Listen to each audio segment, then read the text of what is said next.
Chapter 5 Cold. That's the first thing I feel. Not the kind of cold you get from a poorly isolated window, but the kind that turns your blood into a slushy. I open my eyes, but I can't feel my eyelids. Everything is a blur of clinical white and sharp neon blue. There's a hum in the air, a high-pitched vibration that sets my teeth on edge and makes my skin crawl. I try to breathe, but my chest is heavy, pinned down by something metallic. I try to reach out, to find Martha, but my arms aren't there. I'm just a consciousness floating on a piece of ice. Output levels are holding at 14%, a voice says. It's distant, echoing as if it's coming from the bottom of a deep metal well. Subject is stable, but the simian signature is fluctuating. I know that voice. That's Louis. Through the haze, I see a flicker of a hand. My hand, hooked up to a nest of translucent tubes. They're glowing with a faint golden light. My light. He's draining me like a cheap battery. I try to surge against the restraints, to scream his name, but a massive, crushing pressure slams into my skull. Increase the sedative, Louis commands. We need him off if we're going to maintain the vessel feed. The world tilts. The white light stretches into a long, thin line and then snaps. Alex! Get up! If you're not out of that bed in 30 seconds, I'm eating your bacon and throwing your shoes out on the street. The transition isn't a transition. It's a collision. 1 second I'm in a lab being bled dry, and the next I'm staring at a white ceiling that looks like it was painted by a man who had forgotten what color was. I don't move. I can't move. I'm just watching.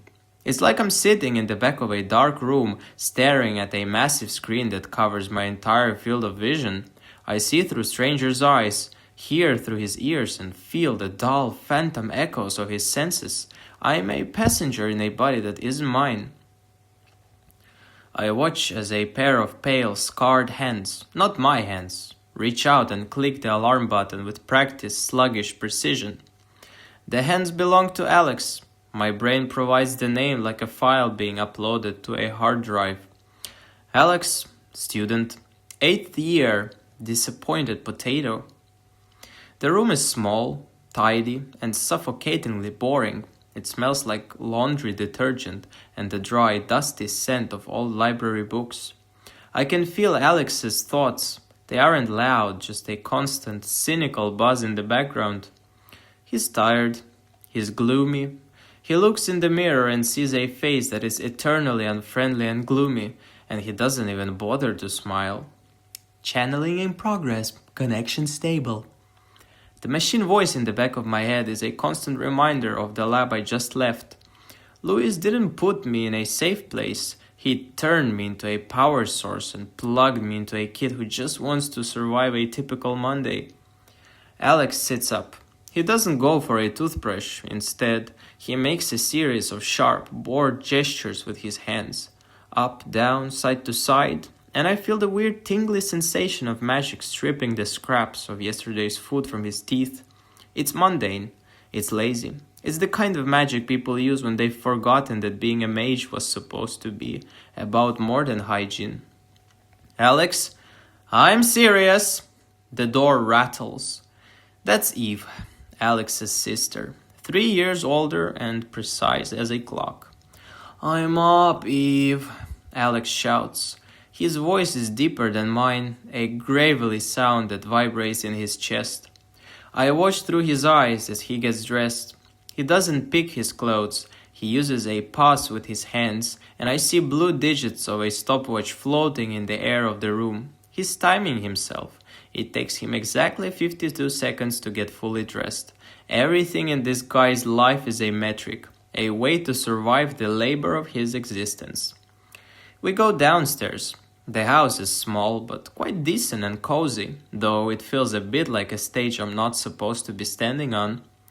Eve is already at the table, with her face set in a permanent scowl of efficiency. She's the one who keeps things running because their father, Alistair, is never around. He's always at the department, practicing bad spells until he collapses from exhaustion. Alistair is basically a ghost in a department robe, someone I've only seen through Alex's fading memories of a man who returns at midnight to kiss his children on the forehead before disappearing back into the abyss of his work. The smell of fried eggs and bacon fills the kitchen. Alex sits down and starts eating with a mechanical, joyless rhythm.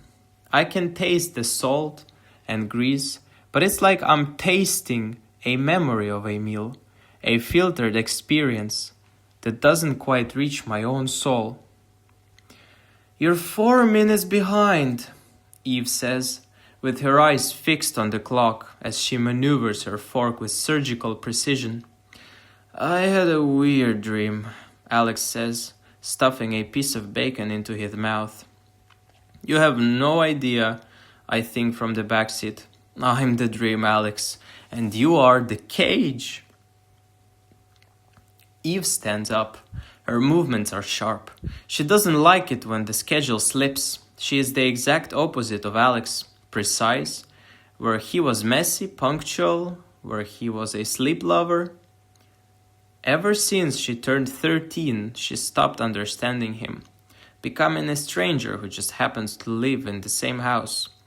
Alex finishes his breakfast, puts his plate into the sink with a flick of his fingers, a lazy bit of magic that feels like a shortcut for a soul too tired to walk the full distance, and we head for the door. As we step outside into the morning air of Targetford, the ocean breeze hits us. It's a beautiful moment, the kind that usually makes you feel like the world is wide open, with the sun rising over the water and the city waking up in a haze of golden light. Merchants are opening their shops. Students are slowly walking towards their schools. But the peace is a lie. It's ruined the second I look up. Far off in the distance, the royal castle is still smoking. One of its white spires is jagged and broken, a stone tooth snapped off by Martha's rage. The red banners that are usually snapping in the wind are tattered and scorched, hanging like limp, bloody bandages. People on the streets are standing together. Their voices are low and terrified. "They say the Red Devil escaped through a portal," a merchant whispers as he unrolls his canopy. "The marble in the courtyard is stained forever," another responds, shaking his head. "They're still hauling the bodies out." I feel a pulse of heat from my simian mark, even though it's not on this body. The department is channeling more mana, pulling it from my real body and pumping it through the vessel. My vision grays out for a second, and I'm back in the lab. I see the wires, the glowing glass, and Louis's smug, clinical face before I'm slammed back into Alex's head. "Alex!" "Move it!" Eve snaps, grabbing his arm and pulling him towards the square. "The portal is at 7:30. If we miss it, you're explaining it to the professor." "Go ahead and leave me," Alex mutters. His voice is thick with the gloom that has become his only real companion. "I didn't ask for an escort." He's a prickly bastard, but as he looks at Eve's back, I feel a flicker of his actual emotions, a deep, buried sadness that they haven't been close for years.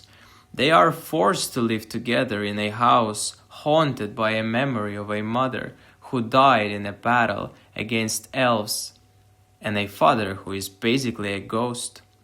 We reach the city portals. It's a routine for them, stand in the center of the circle, recite the coordinates, and let the magic pull your molecules apart. The world dissolves into thousands of little sparks. When we put ourselves back together, we're standing in front of the school.